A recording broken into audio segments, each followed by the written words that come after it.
Eh bien, la Fédération des industries mécaniques a donc décidé de montrer les engagements des entreprises mécaniciennes dans la transition écologique. Aujourd'hui, nous témoignons dans le cadre de la mécanique engagée au regard d'une démarche entreprise dans un souci de développer l'économie circulaire par le biais d'un diag écoflux qui devrait nous amener à terme à réutiliser une partie de l'eau utilisée pour le process et ainsi générer des économies d'eau de l'ordre de 20%. Notre mission, c'est de décarboner l'aviation en proposant des batteries au lithium plus intelligentes et plus éco-responsables. Par exemple, en seulement 5 ans de commercialisation, nous pourrons économiser jusqu'à 1 million de tonnes de CO2 d'ici 2028. Olot fabrique des nacelles élévatrices, des engins pour porter de la sécurité à tous les gens qui travaillent en hauteur.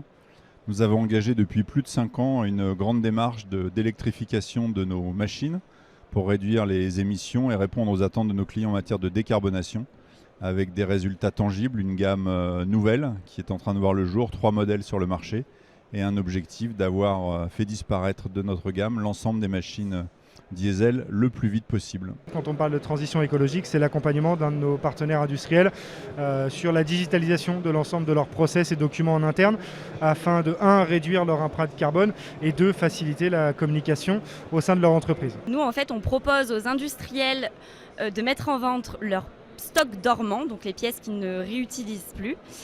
Et du coup, on est un gros acteur de l'économie circulaire et du réemploi, puisqu'en fait, les pairs industriels vont pouvoir acheter les pièces de rechange directement sur notre plateforme. Alors, la formation d'ingénieur pour l'industrie dispensée par les arts et métiers intègre désormais une composante en lien avec la transition énergétique. C'est une composante fondamentale qui est recherchée d'ailleurs par nos étudiants.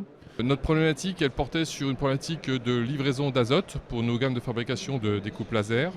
Et nous avons été confrontés à un problème de logistique, soit le risque de tomber en rupture, soit devoir utiliser des livraisons dédiées sans pouvoir profiter de tournées optimisant la pollution que peuvent entraîner ce type de livraison en camion-citerne. Avec Novair, nous avons opté donc pour générer nous-mêmes notre azote nécessaire à nos besoins.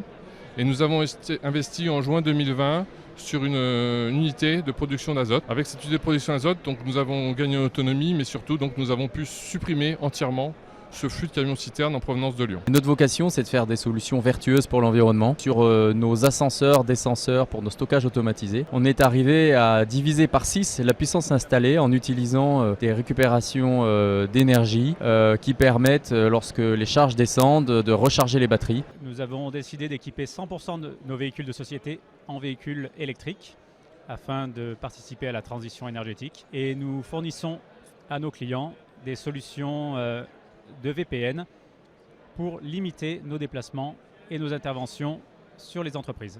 Et en fait, on va proposer une application éco-conçue aux entreprises. Le principe, comme son nom l'indique, Bonagive, ça va être de prêter, de donner, d'échanger avec les salariés en interne dans une entreprise. Donc on va créer du lien, donc ça s'inscrit dans une démarche RSE. Voilà. Je veux remercier ces entreprises qui ont accepté de jouer ce jeu.